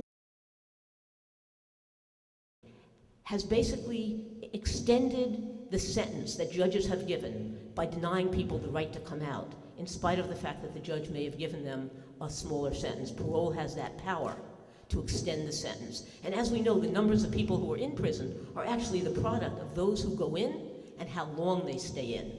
So if we're keeping people in prison who don't need to be in prison in terms of public safety, then there's a problem. And part of what we need to look at is why is that happening and what can we do about it? The other aspect of this work fits into the restorative justice model, which is just as we've talked about, and I think that people here definitely have an understanding of that, the role of society in creating conditions, the social responsibility. There's also individual responsibility in terms of people who have done something that have hurt other people. And in some ways, the way that we make individual responsibility take place is simply by punishment. Restorative justice has a different approach, which is how do we repair, how do we heal? And I'm part of a program, again, that is in collaboration with the Osborne Society called the Long-Termers Narrative and Responsibility Project, in which long-termers are able to look at the history of their lives. What was it beyond the headlines? How do they write their own story that led them into the act that led them into prison? And then what's their understanding of what their role was, of the harm that was done, of exploring the issues of remorse, if they could ever meet with the people that were harmed, or the families that have survived, what would they say? And being able to address these issues and integrate individual responsibility with social responsibility is part of the essence of what restorative justice does. And this project tries to do that and make a point, not only to work with those individuals, to make a point that we actually need a system that's in a different direction. So I want to end here and just be able to say that I actually stand here identifying very much with people that have been in prison, that were my cohort who spent 15, 20, 25 years in prison, and people who have come home, men and women. and feel that we're actually part of a larger process, in a sense, a movement to try to really change the system of mass incarceration, and look forward to doing that with you. Thank you very much.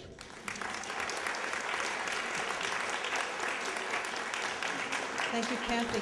And you gave us a good segue because our next panelist is from the Osborne Association, and that is Liz Gaines. We have another connection, Liz, because Bev Grant worked with you for many years, and she's the conductor, the director of the Brooklyn Women's Chorus, of which I'm a member. So, Liz, come on.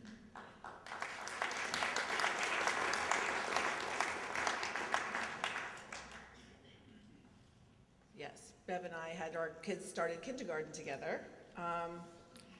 So our founder, Thomas Mott Osborne, was not formally incarcerated. He was actually a one-percenter and an industrialist and a very wealthy man in Auburn, New York, who was fascinated by the prison near where he lived. Auburn is the oldest, currently the oldest standing, still operating prison in the United States.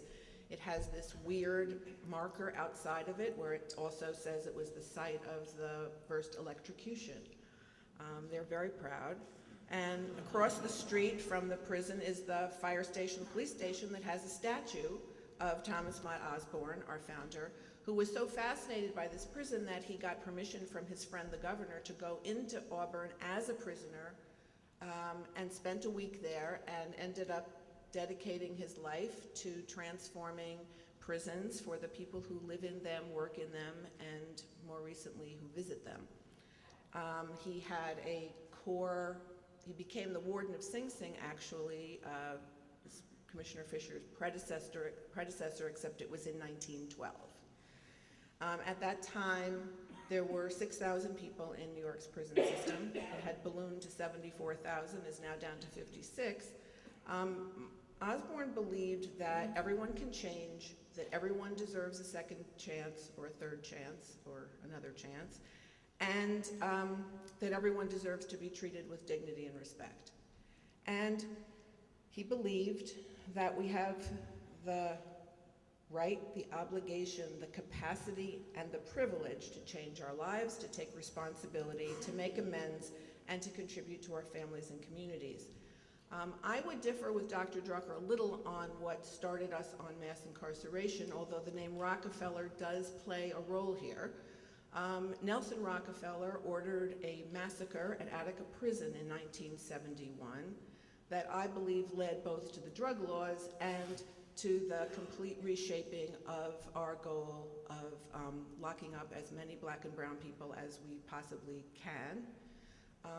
And that trajectory has caused the greatest separation of children from their parents in human history and the greatest separation of families since the end of chattel slavery.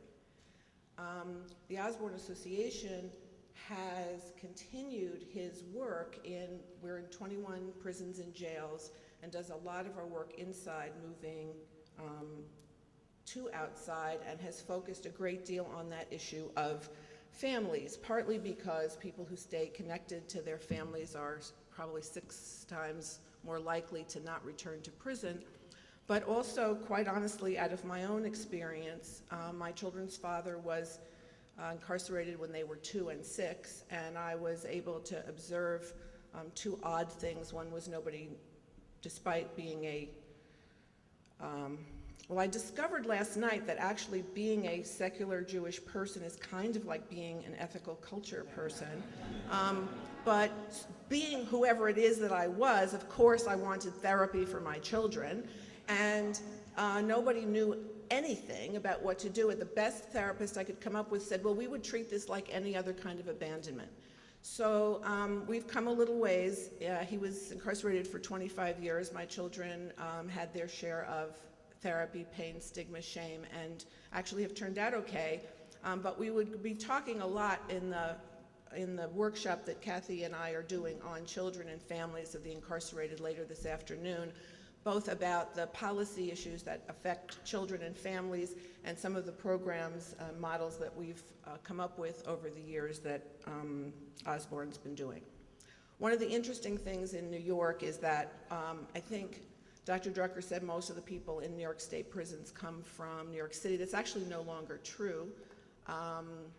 Now the big feeder for our prison system is now smaller cities, cities like Hudson and Poughkeepsie and places around the country that are, and in many places where many of you live, and no longer just the metropolitan areas. So we're beginning to really think about how we welcome people home into lots of communities. I'm just going to close by saying how excited I am that at the moment, and just because Glenn saved me a lot of time by explaining what they do, because it's actually what people do who do this work. We do employment services and drug treatment and counseling and education and all of those other things, but we're having a great opportunity because we had housing envy of the Fortune Association. So there is a pending, so there is a bill that was introduced by the Assembly. I think Commissioner Fisher mentioned, and other people did, our governor, Andrew Cuomo, closed 11 prisons and youth facilities in the last year. And the bill pending in Albany, which we hope will pass by the end of next week, will transfer the Fulton Correctional Facility, now closed, for $1 to the Osborne Association to establish a reentry center and community economic development for us to be able to continue our approach, which is not finding jobs for people, but creating jobs for people by creating businesses and supporting social entrepreneurs and others in building businesses that are sustainable and that will hire people with criminal records. Thank you very much. Hope to see some of you in our workshop later.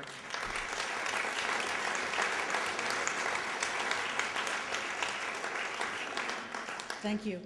I also want to say that we have an example of partnership because the Social Service Board at the New York Society for Ethical Culture is partnering with the Osborne Association to do televisitation between children and their incarcerated parents. That's the workshop. We'll do that later, yes. And finally, we have Marianne Kennedy from the University of Vermont. She's in the Policy Research Center in the Vermont Center for Clinical and Transitional Science.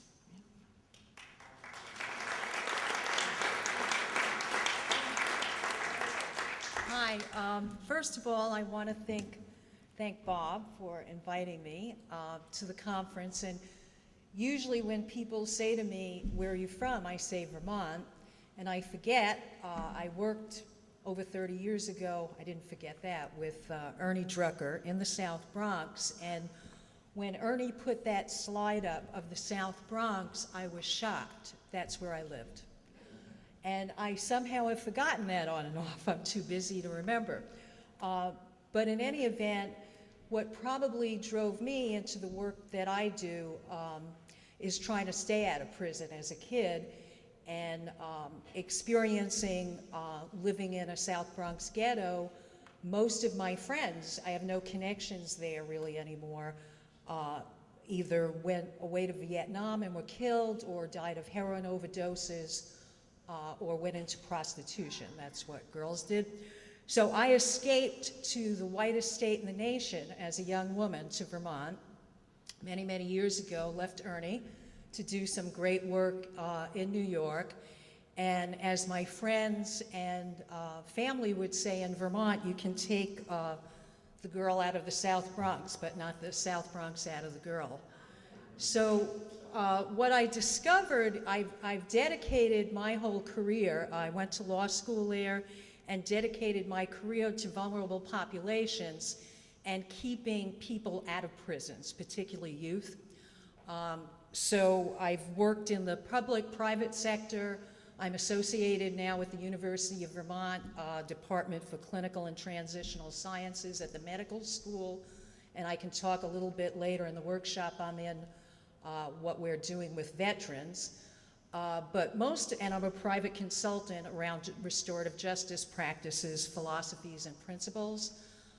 I've had kind of a very eclectic experience, and everyone sees Vermont with a population of 600,000 as maple syrup and a beautiful place to visit, and it really is. What rarely makes the news or the papers that I discovered in the 25 some odd years I'm living there, we have a very poor white rural population that's really hidden in the mountains. Most of the youth suffer from intergenerational lack of education and substance abuse issues, particularly alcohol, prescription drugs. What people don't say, on the one hand, we're very interesting. We rate as one of the safest states in the nation, yet we have the highest marijuana use among 8th graders and high school students. We have one of the highest teen pregnancy rates. We fight with the South every year around teen pregnancy. We either make number 1 or number 2. We have some tremendous problems in a rural area around youth, particularly. So anyway, what I bring to the conference with my career and experience is a lot of work with communities and keeping people out of jail and to avoid incarceration, and looking at and seeking ways and alternatives to incarceration. I've worked with and created juvenile justice programs throughout the state, both privately and publicly, in communities to create victim impact based on continuity of care models, actually a public health model that Ernie has worked with for many years, because where really what happens is you get fractured, nonprofits give money to different organizations based on policy and politics, and what happens, none of the money trickles down to the community and what's really needed.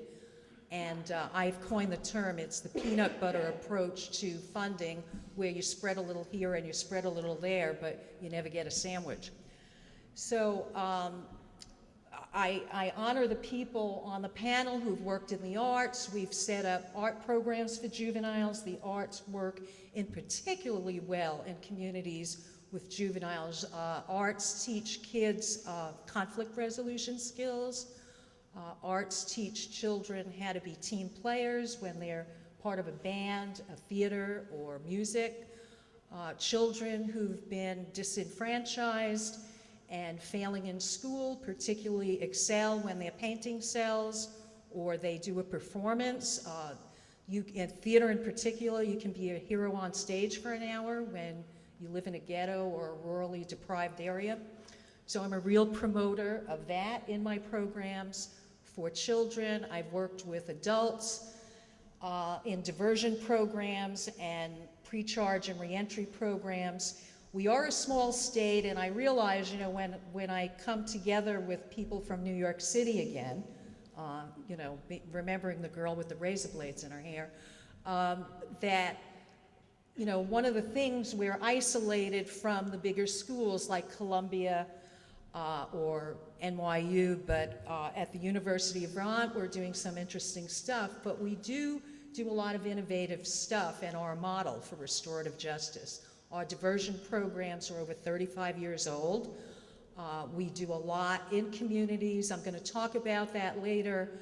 I'm in the what volunteers can do, how to set up study circles and restorative justice programs for adults and youth. I have a lot of good ideas, and we have some good experiences on alternatives to incarceration and reentry programs. And I guess people can just pick my brain.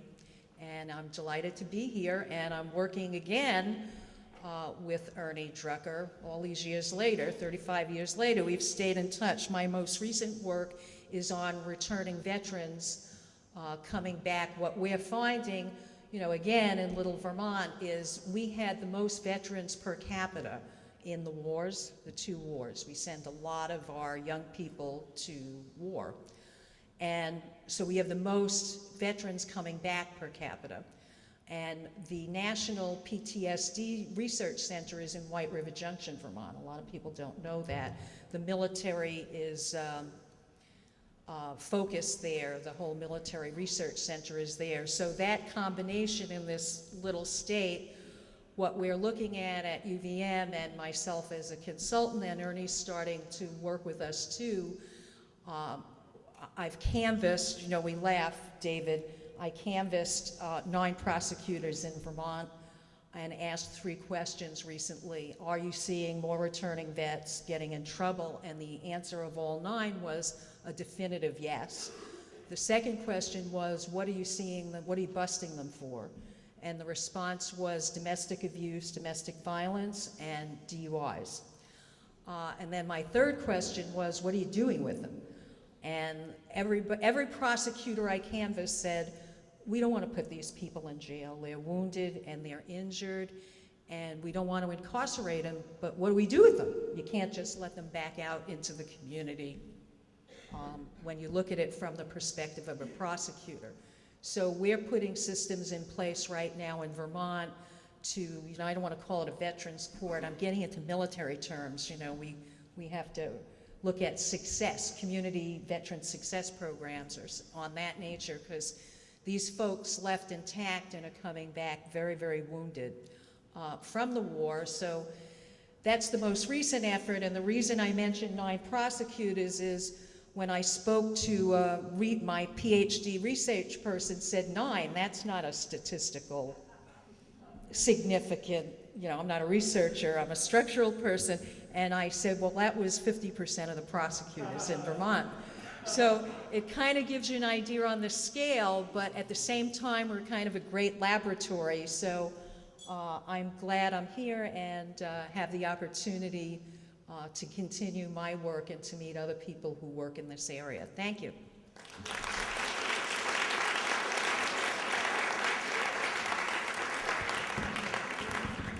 Thank you. Well, I think we come from all over the country, so we appreciate that we have representatives not only of urban areas but more rural ones as well. We do have some time to take some questions, and so I'm just raise your hand and I'll call on you. Yes, Michael. But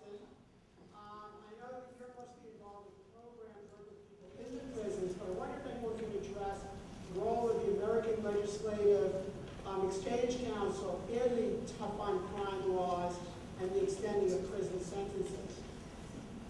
Who would like to take that? By the privatization of the prison system, because it seems to me that it's a business that could be growing to make prisons a profit-making. And I'm wondering what kinds of efforts are going on.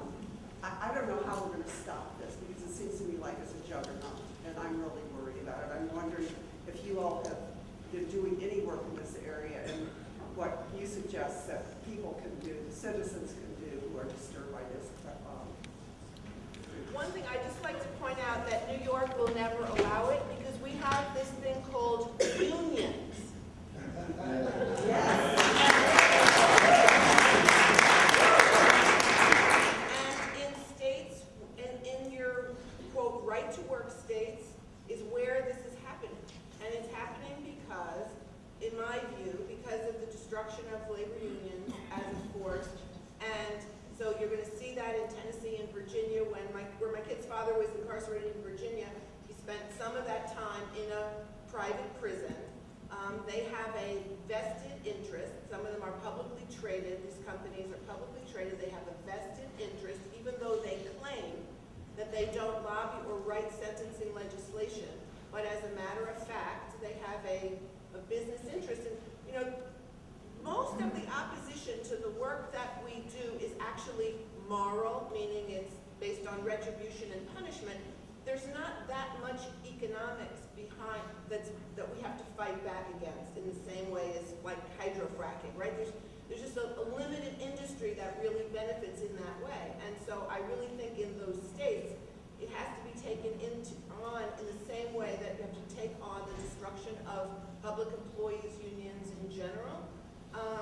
And think of the corrections teachers, firefighters, and all of that. I mean, I'm sure there's other answers, but when we saw it, when my husband was actually in a private prison, I have to say, I said, this is horrible, and he said, well, actually, it's the first time I've been able to sleep with the lights off in 11 years.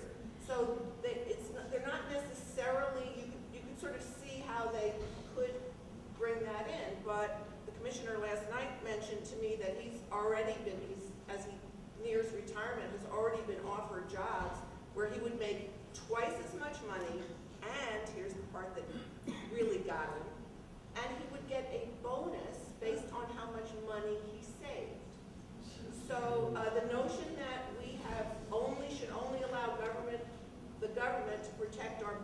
our streets and our national defense is being eroded by everything, including Citizens United. So that's. Thank you. I see Kathy and Catherine would also like to respond. Just one quick thing. I think that the issue of private prisons so brings in the issue of immigration, because many of the private prisons are actually being built for holding populations under immigration law.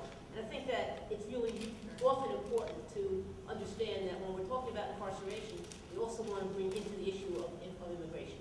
And just to interject quickly, Captain, that's where it ties into the earlier question about ALEC, which really has been more influential and engaged in ICE and immigration. Well, I would like just to say there is something being done, and you can do something about it. For instance, the Hudson River Presbytery, which is a leading presbytery in the state of New York, where New York happens to be on the cutting edge of a lot, as you can see, of criminal justice issues and services, but they took to their General Assembly for the country the right for everyone to challenge the private prisons within any capacity of advocacy that can be done by Presbyterians, or it happens to be sort of funny that there are 2.4 million Americans behind bars and there are 2.4 million Presbyterians. So the point is, you can adopt a prisoner. You can make a difference by within your own organization, not to buy the stocks and to advocate against them and sign law and legal agreements against them in your state. I just wanted to say one thing. I'm from North Carolina, and I'm really upset because we have a lot of unemployment in North Carolina, and so cities are, locations are being encouraged to allow these private things to provide jobs. Oh, yes, in my backyard. Yes, in my backyard. Not no in my backyard. Yeah. And that's what it is. It's about jobs. Marianne? It's the scariest thing North Carolina's done lately. You're from a smaller state too, North Carolina. Whether we like it or not, in Vermont we send a lot of prisoners out of state, and it's horrible. And I can address more of the social issues and the family issues of that, but it's all financially driven. In other words, when you have a smaller state population, you can't afford the larger prisons. That's what's driving it. So we don't have enough prisons, nor can we afford to build them. So we contract and send people down south. And the devastation of that is amazing. You can't visit a family member. You can't see your family. You're totally disconnected. And you're not only, even though you may come from a community, coming from Vermont and going to Tennessee is like night and day into a prison. So people have to really talk to their legislators and work to really stop that. Thank you. Phyllis? And just separating the prisons and the jails in terms of the privatization, there are increasing numbers of private medical businesses that are starting to do the health care in these various jails, and it's a for-profit operation. They were in the prisons here in New York for a couple of years, and actually, because they were a little better organized than the public health system was, they were able to do some things and then kind of reached a point where it was clear they couldn't do any more than a system that was already in the public health arena.